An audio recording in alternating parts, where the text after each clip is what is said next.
Deputy वजीर आज़म का ओहदा, ये पाकिस्तान में ज़ाहिर है आइन में तो इसकी खैर कोई बात लिखी नहीं गई है, लेकिन जब कुछ लिखा ना हो तो वो अलाउड हो जाता है। ये डिप्टी वजीर आज़म बनाने की क्या ज़रूरत पेश आई इसहाक डार साहब को? आपके पास क्या इसकी खबरें हैं?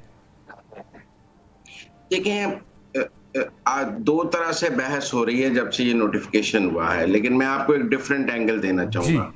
एक राय तो ये है कि एस्टेब्लिशमेंट को पैगाम दिया गया है, एक राय ये है कि डार साहब को कॉम्पनसेट किया गया है क्योंकि उन्हें फाइनेंस मिनिस्टर नहीं बनाया गया था तो उन्हें एलिवेट किया गया है।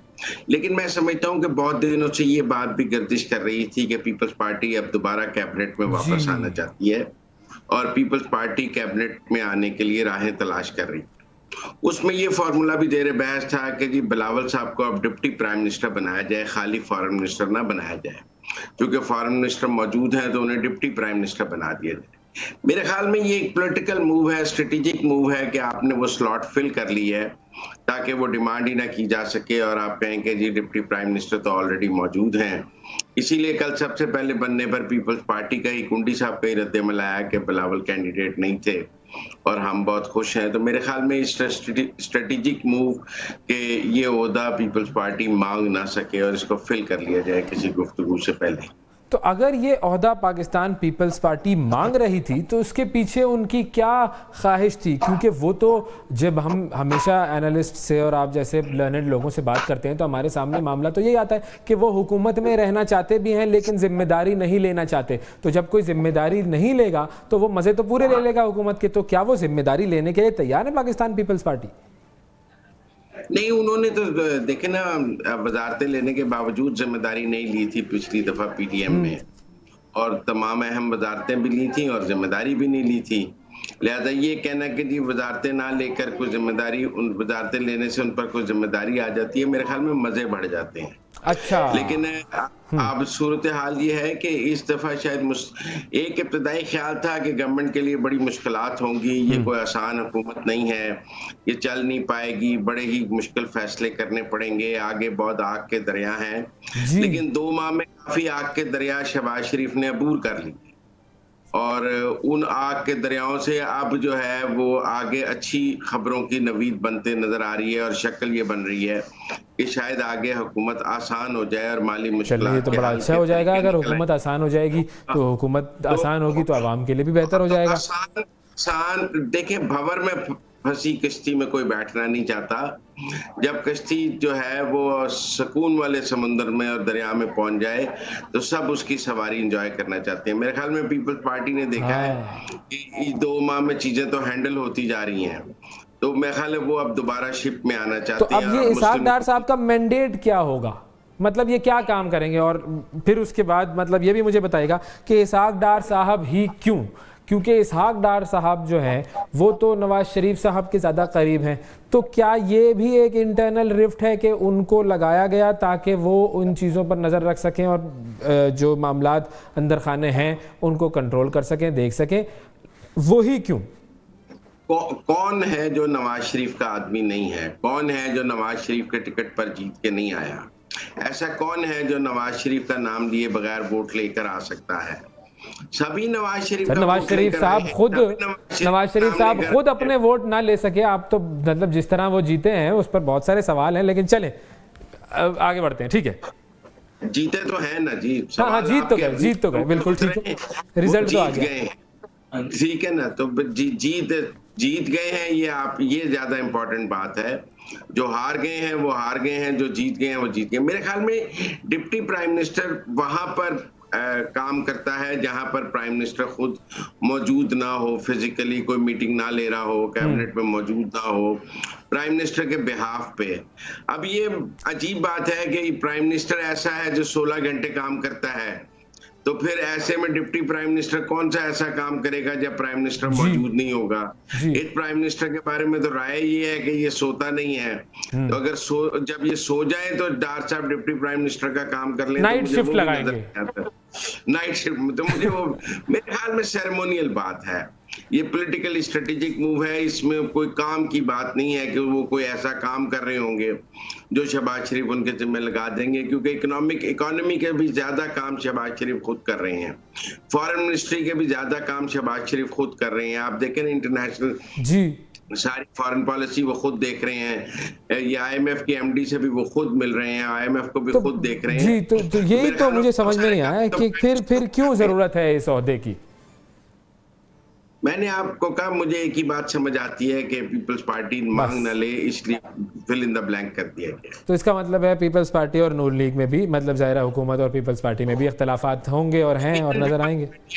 में आना चाहती है, इसमें तो कोई दो राय नहीं है कि वो अब इस शिप को एंजॉय करना चाहते हैं। उनके ख्याल में हुकूमत ने जो मुश्किल फैसले हैं वो कर लिए हैं और चीजें स्मूथ होती जा रही हैं अगले 2 माह में, तो वो क्यों नहीं आना चाहेंगे, वो एंजॉय करना चाहेंगे। अच्छा, अब एक और चीज ये कि वाई ओनली इसहाक डार साहब, मतलब पाकिस्तान सिर्फ एक खानदान की ही तो मरहून मिन्नत, या पाकिस्तान को सिर्फ एक खानदान तो नहीं चला सकता, तो वाई ये इस पे बड़ा सवाल होता है।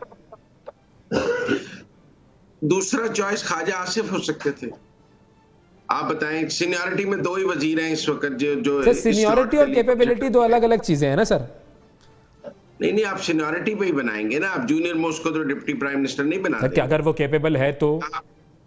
नहीं, seniority, Babar Azam senior player तो नहीं है, लेकिन देखें कैपेबिलिटी की बुनियाद पर वो कैप्टन भी बनता है, हटता भी है, फिर शाहीन आफरीदी भी आता है, लेकिन बहरहाल कैपेबिलिटी भी तो किसी चीज होती है ना। यकीनन, लेकिन मेरे ख्याल में आप क्रिकेट और पॉलिटिक्स को खुदा के वास्ते अलग-अलग एग्जांपल दे रहा हूं ना, मिक्स थोड़ी कर रहा हूं, एग्जांपल दे रहा हूं, एग्जांपल है। पाकिस्तान का ये जब से आपने क्रिकेट के फार्मूले पॉलिटिक्स पे लगाने शुरू किए ना, बहुत नुकसान हो गया। चले सर, प्लम्बर का फार्मूला लगा देता हूं, कोई फार्मूला कुछ तो लगाएं, मतलब बुनियादी तौर पर किसी भी काम के लिए कोई चीज सिलेक्ट की जाती है तो आप कहते हैं कि जी ठीक है, या तो सीनियरिटी होगी या उसका एक्सपीरियंस होगा और उसकी कैपेबिलिटी होगी। तो कैपेबिलिटी में क्या है? पिछली PDM में हमने पहली मर्तबा एक पहला नया यंग वजीर खारजा भी तो देखा था ना। वो एक पार्टी का चेयरमैन था, वो कोई कारकुन नहीं था। तो सीनियरिटी तो नहीं थी ना उनके पास, सीनियर तो बड़े बड़े लोग थे उस पार्टी में। नहीं, वो पार्टी जब शरीके इक़्तिदार हुई तो उसका चेयरमैन बन गया। अगर वो पार्टी शराकत इक़्तिदार में ना होती तो वो सीनियरिटी पे बना, क्योंकि वो पार्टी में सबसे सीनियर स्लॉट पे बैठा था। He was the head of the party, इसलिए बना, सही सीनियरिटी पे ही बना। मेरे वाली बात आप कर रहे हैं कि वो पॉलिटिक्स में ओहदे के लिहाज से सबसे सीनियर था पीपल्स पार्टी में। हालांकि पीपल्स पार्टी में आप कहें तो उनसे कैपेबल लोग मौजूद बहुत ज्यादा, बिल्कुल बहुत ज्यादा, लेकिन वो सीनियर थे तो वो बने। सियासी जमातों में ये चीज बहुत देखी जाती है और मेरे ख्याल में डार साहब और ख्वाजा आसिफ में टाई होगी और डार साहब के नाम को पूरा निकला है। ठीक है। अच्छा, एक और चीज, नवाज शरीफ साहब जो है वो इदारों के चीफ साहिबान की एक्सटेंशन के हक में है या नहीं है? क्योंकि अब तो मामला ये चल रहा है कि शायद चीफ जस्टिस साहब को भी एक्सटेंशन दी जाए। उसके लिए तो 2/3 अक्सरियत चाहिए होगी, आईनी तरमीम चाहिए होगी। ठीक है, मुझे नहीं वो मुमकिन नजर आता। अच्छा, लेकिन वैसे जो हमारी जो हुकूमत है, उस हुकूमत के जो करता धरता है, उनकी क्या राय है? क्या वो एक्सटेंशंस के हक में है या जनरली वो नहीं है? देखिए, अदलिया में एक्सटेंशन और चीज है, फौज में एक्सटेंशन और चीज। इन 2 चीजों को आपको अलग अलग देखना पड़ेगा। ठीक है। और जो फौज की एक्सटेंशंस हैं उनके मुहरकात और उनकी तौजीहात मुख्तलिफ हैं और मेरे ख्याल में अदलिया में एक्सटेंशन की कोई रिवायत मौजूद नहीं है और ना ही ये रिवायत डाली जाएगी। रिवायत तो डिप्टी वजीर आजम की भी एक ही दफा थी ना? 2 दफा थी, भुट्टो भी रहे। हाँ, बिल्कुल बिल्कुल, जी बिल्कुल। तो मेरी पैदाइश से पहले का था ना वो सर। अब आप नौजवान लोगों से हमें ये भी मसला है कि आपकी तारीख 2018 से शुरू होती है। नहीं सर, 2018 नहीं, डिप्टी वजीर आजम पहले का था सर। उससे पहले था। आपकी तारीख 2018 से शुरू होती है, हम जरा पुराने लोग हैं, पुरानी बात लेते हैं। सही। तो अब आप तारीख जो है उसको पढ़ना तो खैर सबको चाहिए, बहुत जरूरी है, लेकिन पहली मर्तबा डिप्टी वजीर आजम का ओहदा भी तख्लीक किया ही गया ना सर, फिर हो जाता है। यहाँ पे तो सब कुछ हो सकता है, मौजों का मुल्क है। तखलीक तो नहीं किया गया, ये तो जुल्फकार अली भुट्टो भी बने थे जी, नुसरत भुट्टो भी बनी, फिर उसके बाद परवेज इलाही भी बने।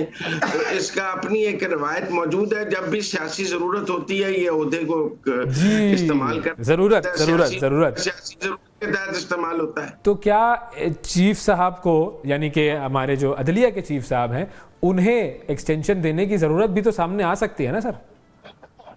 मुझे नहीं लगता। ठीक, मैं नहीं समझता ये बात। ठीक है, मेरे ख्याल में ये मुमकिन ही नहीं होगा अगर कोई किसी की ख्वाहिश भी हो तो। ओके, अच्छा, अब रद्द-ए-अमल नजरिया के अंदर से भी बहुत ज्यादा आएगा। आप ऐसी कोई कानून साजी करेंगे वो स्ट्राइक डाउन हो जाएगी। ठीक। अच्छा, पीटीआई की खबरें सर, इख्तलाफात बढ़ते जा रहे हैं, समझ नहीं आ रहा, लीडर अंदर है और बाकी जो बाहर के लोग हैं वो एक दूसरे से बस दस्तो गिरेबा ही नहीं है, लेकिन जुमलेबाजी तो एक दूसरे के हवाले से ऐसी हो रही है कि यूँ लग रहा है कि बस ये तीन अलग अलग धड़ों में यहाँ भी नून और शीन वाला मामला हो रहा है। ये क्यों हो गया अचानक से? नहीं, एक तो आपने मिसाल गलत दी नून और शीन वाली, लेकिन बहरहाल वो मैं उस पर बहस नहीं करना चाहता। मैं तहरीक इंसाफ के इख्तलाफात पर बात करना चाहता हूँ। मेरे ख्याल में divide and rule Imran Khan की पीटीआई में शुरू से पॉलिसी रही है। अच्छा, उन्होंने इनकरेज किए हैं अंदरूनी इख्तलाफात, कभी भी रिजॉल्व नहीं किए हैं, और हम शुरू से देख रहे हैं पीटीआई के अंदर इख्तलाफात, ऐसी बात नहीं है। ये ज़रूर है कि अब चूंकि इमरान खान जो है जेल में है, अडियाला में है, और ये इख्तलाफात बाहर जब लड़े हैं तो हमें ये ज़रा ज़्यादा पिक्चर में नज़र आते हैं क्योंकि चेन ऑफ कमांड नहीं है। ये इख्तलाफात बिल्कुल ना होते अगर इमरान खान कायम मुकाम चेयरमैन किसी पॉलिटिकल शख्सियत को और किसी कदावर शख्सियत को पार्टी का चेयरमैन बना देते जो पार्टी को लेके चल सकता। उन्होंने एक डमी बैरिस्टर गौहर को चुना और उसके बाद उनके ऊपर शेर अफजल मरवत को बिठा दिया, फिर leader of the opposition Omar Ayub को बिठा दिया। तो कोई चेन ऑफ कमांड नहीं है बाहर। उमर यूब बैरिस्टर गौहर को सीनियर नहीं मानते, असद कैसर उनको नहीं मानते, शेर अफजल मरवत उनको नहीं मानते, रऊफ वतन किसी को नहीं मानते। तो ये जो सूरत हाल है, मेरे ख्याल में ये चीज़ भी इमरान खान अपने मुफाद में समझते हैं। उनके ख्याल में बात बाहर लीडरशिप का क्यास रहेगा तो उनकी लीडरशिप अनक्वेश्चनेबल रहेगी और वो जेल में बैठे भी बिल्कुल लीडर रहेंगे। अगर बाहर कोई फाल आदमी आ गया तो वो जगह ना ले ले, इसलिए मेरे ख्याल में स्ट्रेटेजिकली वो इन इख्तलाफात इमरान खान को सूट भी करते हैं। तो अब उनकी स्ट्रेटजी क्या है? एस्टेब्लिशमेंट से बात करनी है या नहीं करनी है? और एस्टेब्लिशमेंट से बात करना या एस्टेब्लिशमेंट और इमरान खान के दरमियान बात होना, ये ज़रूरत किसकी है, दोनों की या किसी एक की? एस्टेब्लिशमेंट ने तो आग के दरिया अबूर कर लिए ना, 8 फरवरी का आग का दरिया अबूर कर लिया, हुकूमतें बनाने का आग का दरिया अबूर कर लिया। इस वक्त एस्टेब्लिशमेंट को ऐसे किसी आग के दरिया का सामना नहीं है जिसके लिए इमरान खान उनकी कोई मदद कर सकते हैं। लिहाजा इस वक्त तो इमरान खान को जरूरत हो सकती है एस्टेब्लिशमेंट से बात करने की। मैं नहीं समझता कि जो ये 21 अप्रैल के ज़िमनी इंतखाबात के बाद और हुकूमतें बन जाने के बाद और हुकूमतें चल पड़ने के बाद और जो मुतअद्दिद एहतजाजी कॉल्स हैं उनकी नाकामी के बाद कोई एस्टेब्लिशमेंट को ऐसा खतरा है कि वो अडियाला पहुंच जाए बात करने के लिए। जुम्मे का एहतजाज भी आपने देख लिया, कोई इतना कामयाब नहीं हो सका। ट्रेन मार्च भी देख लिया, कोई इतना कामयाब नहीं हो सका। तो मेरे ख्याल में things are normal for establishment. अब सूरत हाल रह गई है कि जरूरत इमरान खान की है, इसीलिए हमें पीटीआई में से आवाजें नजर आ रही हैं कि हम तो डीजीआई और आर्मी चीफ से बात करेंगे, हम एस्टेब्लिशमेंट से बात करेंगे। अब तो वो ये बात कह रहे हैं ना, अभी हमें एस्टेब्लिशमेंट से तो ये बात सुनने को नहीं मिल रही है, अभी तो पीटीआई से सुनने को मिल रही है।